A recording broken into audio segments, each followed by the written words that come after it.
America పర్యటనలో ఉన్న Nara Lokesh San ఫ్రాన్సిస్కోలో tech దిగ్గజాలతో సమావేశమయ్యారు. గూగుల్, అడాబ్, ఎన్విడియా వంటి సంస్థల ముఖ్యులతో చర్చలు జరిపారు. ఆంధ్రప్రదేశ్లో ఉన్న అవకాశాల గురించి వాళ్లకు వివరించారు. ఆంధ్రప్రదేశ్లో గూగుల్ అతిపెద్ద ఏఐ హబ్ను నిర్మిస్తుంది. ఈ క్రమంలో ఆయన గూగుల్ ప్రధాన కార్యాలయానికి వెళ్లారు.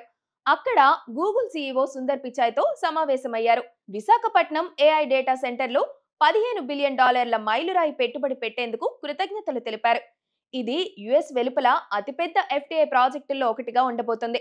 ఈ పెట్టుబడి పురోగతిని సమీక్షించమని, వేగవంతం చేసే విషయంలో అందించాల్సిన సహకారాన్ని అందిస్తామని అన్నారు.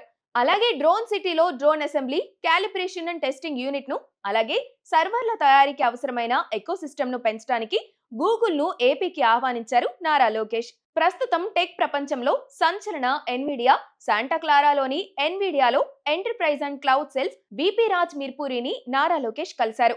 ఏఐ నైపుణ్య అభివృద్ధి, స్మార్ట్ తయారీ, భవిష్యత్తు సాంకేతాలపై ఆంధ్రప్రదేశ్లో భాగస్వామ్యం కావాలని ఎన్విడియాని ఆహ్వానించారు. ఓమ్నివర్స్ అండ్ ఐజాక్ సిమ్ ని ఉపయోగించి స్మార్ట్ ఫ్యాక్టరీ పైలట్ ను ప్రతిపాదించినట్లు నారా లోకేష్ తెలిపారు. ఏపీలో పెట్టుబడి పెట్టడానికి ప్రపంచ ఓసాట్, ఏటీఎంపీ భాగస్వామ్యులను తీసుకురావడానికి అవసరమైన మద్దతు ఇవ్వాలని కూడా కోరారు. భారతదేశం తదుపరి ఏఐ ఆధారిత పరిశ్రమకు ఆతిథ్యం ఇవ్వడానికి మేము ప్రతిభ, మౌలిక సదుపాయాలు, విధానాలతో సిద్ధంగా ఉన్నామని లోకేష్ వివరించారు. శాంటా క్లారాలోని ఇంటెల్ ప్రధాన కార్యాలయంలో Intel global IT CTO Sesha కృష్ణపురతో నారా లోకేష్ సమావేశమయ్యారు. ఆంధ్రప్రదేశ్లో assembly, testing, marking and packaging unit ను ఏర్పాటు చేయమని ఆహ్వానించారు. దీనికి మా బలమైన సెమీకండక్టర్ ఎకోసిస్టమ్ విసిఐసి కారిడార్ మద్దతు ఉందని కూడా తెలిపారు.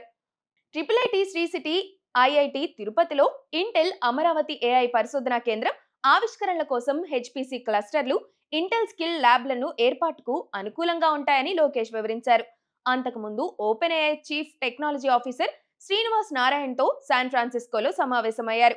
ప్రతి కుటుంబంలో ఒక ఏఐ నిపుణుడు ఉండాలన్న ఆలోచనను అమలు చేసేందుకు అవసరమైన నైపుణ్యాభివృద్ధి కోసం ఏపీతో కలిసి పనిచేయాలని కోరారు.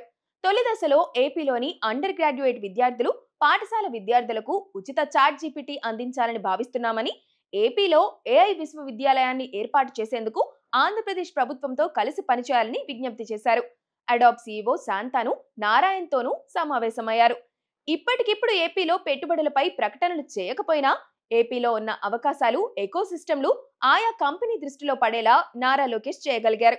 గతంలో ఇలా గూగుల్ ప్రతినిధులకు ఇచ్చిన ప్రతిపాదనల వల్లే ఏఐ హబ్ వచ్చింది. ముందు ముందు నారా లోకేష్ మార్కెటింగ్ గొప్ప ఫలితాలు ఇచ్చే అవకాశాలు కూడా కనిపిస్తున్నాయి.